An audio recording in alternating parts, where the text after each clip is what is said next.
Broadcasting live from the Business Radio X studios in Atlanta, Georgia, it's time for Atlanta Business Radio, spotlighting the city's best businesses and the people who lead them. Welcome to this very special edition of Atlanta Business Radio. We're actually broadcasting live for ATDC Radio down here at ATDC, catching up with some old friends, making some new ones. This is going to be a fantastic segment, Lee. Please join me in welcoming to the program CEO with Higher Ground, Miss Cloe Guidry Reed. Good morning. Good morning. Thank you, Stone. I appreciate that introduction. Well, before we get too far into things, Chloe, tell us about Higher Ground. How are you serving folks? Sure. So Higher Ground is essentially a supplier CRM. So we help large enterprise organizations better manage their existing suppliers while also helping them strategically source diverse suppliers to help with their supplier diversity needs. Now, how are they kind of dealing with their suppliers now if they don't work with you? Well, what you'd find is a lot of them are using very traditional systems like Excel. Really? Yeah. Just giant spreadsheets? Just giant spreadsheets because Wow. While they potentially could use other CRMs, usually they're designed for the sales teams within those organizations and not specifically designed for procurement teams or for supply chain or for supplier diversity teams. So it needs some customization. And as you know, it can be expensive. Right. It can be very expensive. So now when you work with an organization, is this something that they're going to have to disrupt what they're doing now and then add this on, or this kind of bolts onto their existing infrastructure?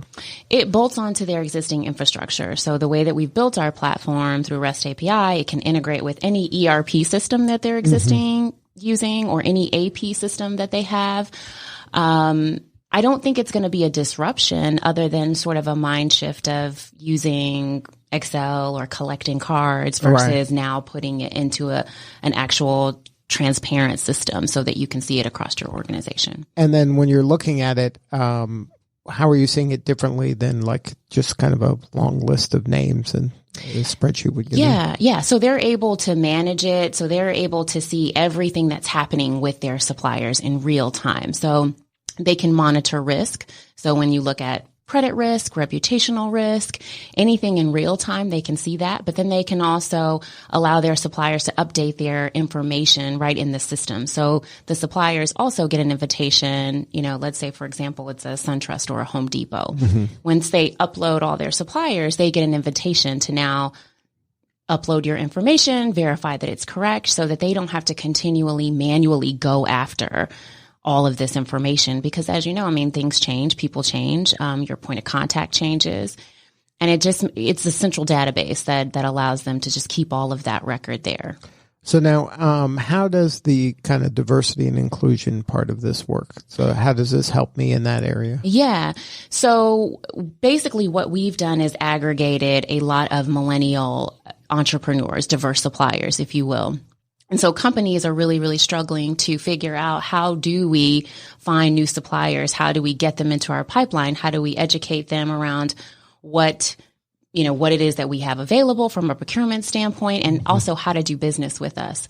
So this allows them to do all of that. We're holding a webinar. We have these procurement opportunities available. They can post it on our platform, but they can also just search. They can do a search. They can do an export. They can do whatever they need. And then they can search by certifications as well. So now this is an area for a large organization that they kind of at least give lip service to, that they want to have more diversity and inclusion and want to invite other people in. So this gives them a tool to actually kind of deliver on that promise. Right, exactly. To track and measure and to see what their spend is and see who they're spending it with, whether it be majority veterans or majority LGBTQ owned or minority owned business or women owned business. So it allows them to see all of that. And then, so how did this idea come about?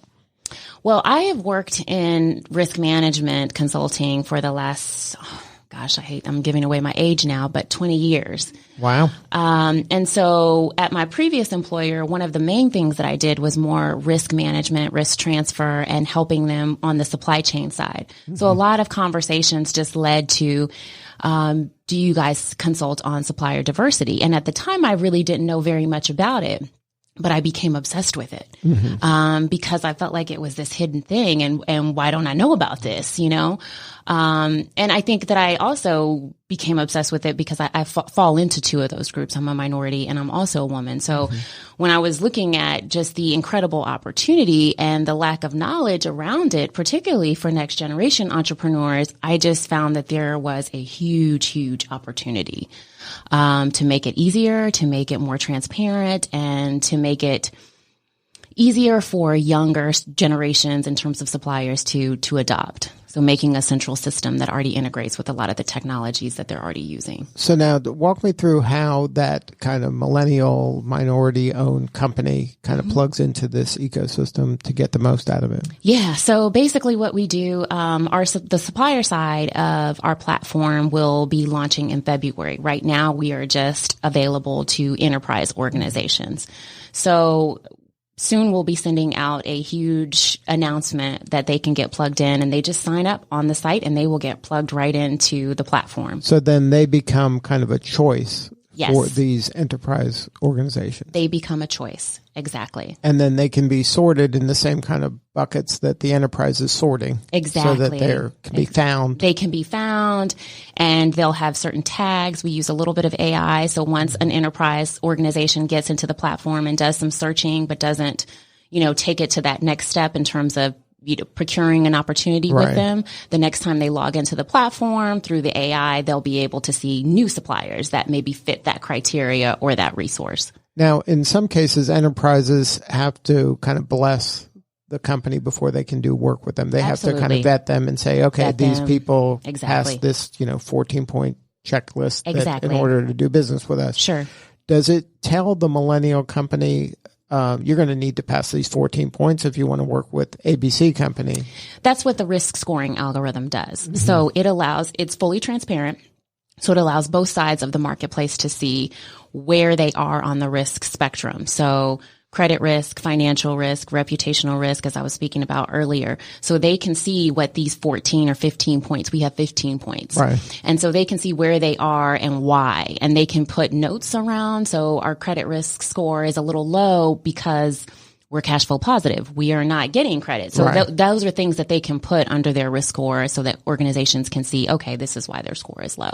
So now from your standpoint as the platform, are you doing some activity to educate kind of these smaller firms, these kind of minority firms, the ones that are trying to get into the enterprise, in kind of tips and tricks to help them be more attractive and to make sure they check all the boxes, as well as help the enterprise level kind of be aware of, okay, if you want to deal with these firms, this might help you kind of more effectively. Yeah. And so we're really focused on the enterprise side right now. So we're helping them with understanding and how to roll out a supplier diversity program, how to reach this next generation. Because some of them don't have it? Some of them don't have it. Really? They talk a lot about it. Yes. Well, I think certain companies have it, and they're doing it, but then there's certain companies who are evolving and may not have a supplier diversity program. They understand it, but it's in its infancy. So maybe like a year or 18 months. So Did that surprise you? No. So, for an example, like you could look at like an Airbnb that hasn't been around very long, but, now that they're getting, they're obviously huge now and global. So, but they're a young company. So now supplier diversity is something that may be something of importance to them, but they may not have as mature of a program that even a though Home they've Depot been very or successful. Coke. Exactly. So now, what type of enterprise organizations are you targeting? Are they targeting that here in Atlanta, or you're beyond that right now? Like, what stage of growth are you at? Yeah, so there's a couple of companies that we're talking to here in Atlanta, but we are actually casting a wide net. So several of our clients are not in the Atlanta marketplace. That is something that we are looking to grow, is our presence here in Atlanta and get in front of more companies here in Atlanta. And then when you're having these initial conversations, who in the company do you normally reach out to? Right. So it depends on, because every organization is different, but typically we either reach out to procurement. Sometimes it can be innovation, depending, because they are the ones that kind of champion for startups and working with startups. It can be supplier diversity. It can be someone in supply chain. So it just depends on how their organization is set up. And then this higher ground is funded by the enterprise, or the suppliers pay as well? There is a small fee for the suppliers, a monthly recurring fee to be listed on the platform, and the organizations, the actual enterprises, are the ones that pay right now to license the software. Kind of the clients who you're addressing. Right, exactly. And then the ideal one, you haven't kind of nailed that down, or you're still kind of honing. Okay, we work best with Fortune 100, and do you have that figured out? Yeah, I mean, we work best with Fortune 500 to Fortune 1000. Mm-hmm. So they just seem to have a little less red tape, and no offense to the Fortune 100 to Fortune 500. They have their infrastructures in place for a reason. But I find that the Fortune 500 to Fortune 1000 just typically seem to be a little bit more open to working with startups, and a little bit more open in general to just new technology. Now, tell us about your relationship with the ATDC. Why was it important for you to be part of this ecosystem? Well, I actually, and apparently I'm one of the rare people who went through Educate. So the Educate program, and all the way through that, graduated through Educate, and then moved into Signature. So I find that the community here is very, very helpful, particularly for B2B businesses. Mm-hmm. They've got great mentors here. They've got great resources here, and they've got great relationships. And so far, it's just been a great experience. I'm glad that I was able to get in. Now, what was your kind of, what brought you to the Educate? How'd you hear about it? How'd you even know it existed? I heard about it from another tech founder that connected me, that someone connected us. And she said, have you heard of ATDC? That might be a good place for you to start. And at what level, what stage were you at prior I was at idea stage then. So you had an idea. Yes. And you were just kind of socializing amongst the people you knew. Yes, socializing it and really trying to figure out what other tools are out there, because I was doing tons of research online, but I'm couldn't come up with stuff. Surely there's, So you thought for sure there was somebody that was addressing this. Exactly. Because it's rare, right? That there's nothing. Right. And there is a couple of things, so don't get me wrong, but in terms of just what I'm used to using, I just didn't see anything. And so when I was socializing it, someone said, hey, this is a great place. You can go through the Educate program. They show you really a process around how you do customer discovery and how you ask the right questions and how you get in front of the right people that would be your potential customers once you go live. Right. So then, I'm sure once you saw the price tag on that, you were like, hey, I think I'll give this a go, right? Yes. It was pretty attractive the way they have it set up, right? Yeah, it wasn't really the price tag per se. I'm more about value. Right. So when I came to the first one, I was like, this was great. Right. There's a lot of information. Right. And then I just started carving out the time on Tuesdays and Thursdays. Right. It's more of a time that's that's the higher price to pay. That is. And it was great. I mean, Bill Hogan has this way of pressing you more and more and more to go deeper and deeper with the questions that you're asking. So it was very, very, very helpful for me. And then, so you went through the whole process. I did. So that was a commitment of time and energy. It was. But at the end, did your idea change dramatically, or were you pretty much in the same area where you started? I don't know that the idea changed, but I knew that it needed to be, in order for our MVP to be marketable so that actually people would buy it, that it needed to have a little bit more functionality that we hadn't initially scoped. And so that was really helpful. I don't think that I would have been able to get that had I not gone through customer discovery. Like if you were just on your own thinking. On my own thinking. Right. And then people often just start to build, and you're building in a vacuum, right? So, it was very, very helpful. Now, what about the team? Did you already have a team in place? I didn't. I did not. So it was just you with an idea? It was just me with an idea. And so that was part of the reason why I was talking to people as well. And so I got connected to another gentleman who helped me with building it from the beginning. And then when I got here, I got connected to a couple of other individuals who had just had an exit. So these were like strangers? They were completely strangers. And then you were able to build kind of partners and rapport, and we built our product. And had you ever done a startup like this before in any? Not a startup like this. No, I have not technology at all. So then you adding team members and all this was kind of first time? It was the first time, but I don't know. I'm a researcher to the core. I also have my M.B.A. So I just kind of leaned on that and then asked people to help, being vulnerable. I think people, particularly in Atlanta, I love that about Atlanta is when you ask for help, people are willing to help you. So that's a great thing about being here. The sense of collaboration is just amazing. It is, especially in the tech community. So I appreciate that. And then once you got plugged in, you went through the educate, then more and more resources probably became available to you, right? Yes, they did. And, one thing I will say is that people often have different experiences, but you have to be proactive. Right. You can't just sit there and wait for the phone ring. Exactly. Yeah. Like, all this is going to come to me. You have to ask people and you have to be proactive about what you want and reaching out. Right. And then for you in the growth of the company, how did you get your first clients? Did ATDC help in that area, or was that your existing contacts that helped you get the first kind of people to try it? Yeah. So before I started Higher Ground, I was in enterprise sales. So you already had contacts? I had some contacts, and if I don't know how to do anything else, I know how to sell. So that was very, very helpful. That skill set. That's a great kind of quality for a CEO to be able to kind of tap into that network. You got to tap into it. But also, you're selling all the time. You're selling to investors. I'm selling to my team members when I'm recruiting them, selling to customers. So you've got to be able to sell and really understand what your value proposition is. Now, are you self-funded or do you have some funding now? We are self-funded. Yes. So this is really exciting time. It's very exciting. So you're looking for funding?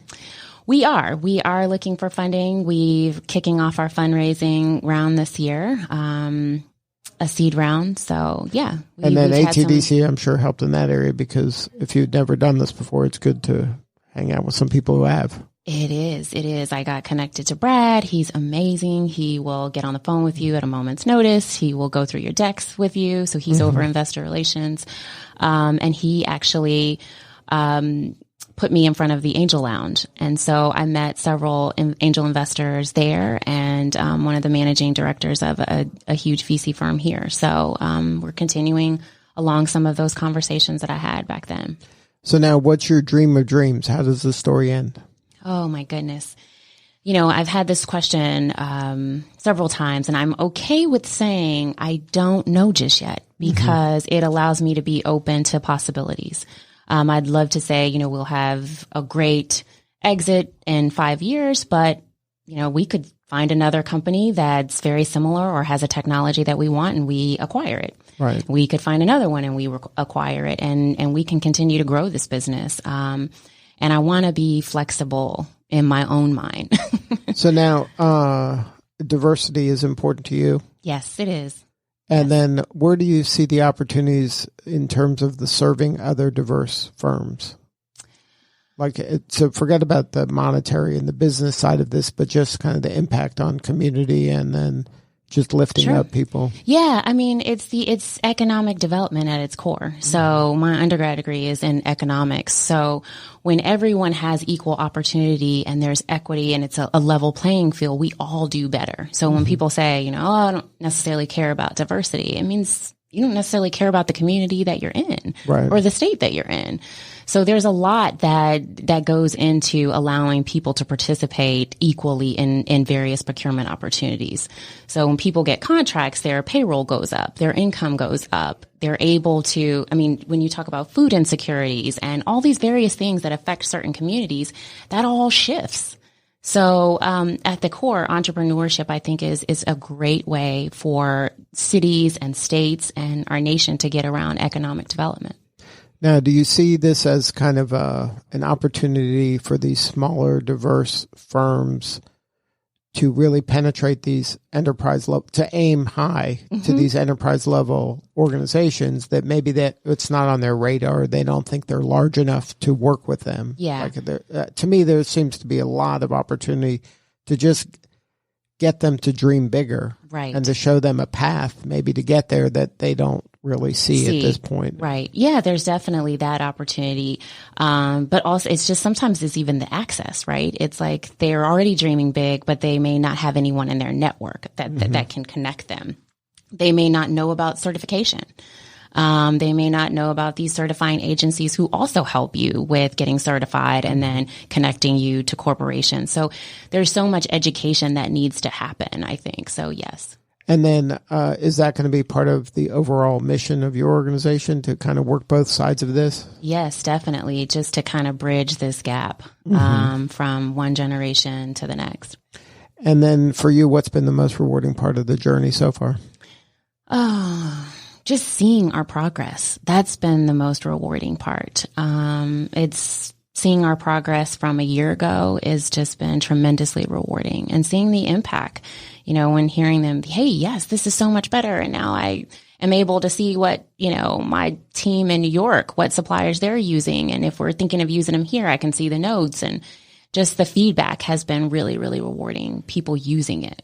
So now, do you have any kind of use studies, case studies where you have, okay, before Higher Ground, we had this kind of result, and now that we have Higher Ground in place, we have this plus We are result? actually working on some case studies right now so that we can see, where were you, from a cost perspective, where were you in terms of visibility, and where are you now that you're utilizing the Higher Ground software? So everything that you've done so far has been encouraging and looks positive? Yes, so far. Cool. So now what do you need more of today? We'd love to obviously get more customers. Obviously we'd love to meet with some companies here in the Atlanta marketplace. I think it's a great opportunity for Atlanta. I think it's a good story for Atlanta. And it's a huge need that a lot of companies have. So you need enterprise level companies to have conversations with so you can explain the value proposition? Absolutely. Good stuff. So if somebody wanted to learn more right now, where should they go? They should go to higherground.io, or they can email me directly at Cloe, CLOE, at higher, HIRE, ground. I'm sure everyone can spell that. Yes. .io. Good stuff. Well, thank you so much for sharing your story today. Thank you. I appreciate you guys allowing me to be on. This has been great. All right. This is Lee Cantor for Stone Pit, and we will see you all next time on ATDC Radio.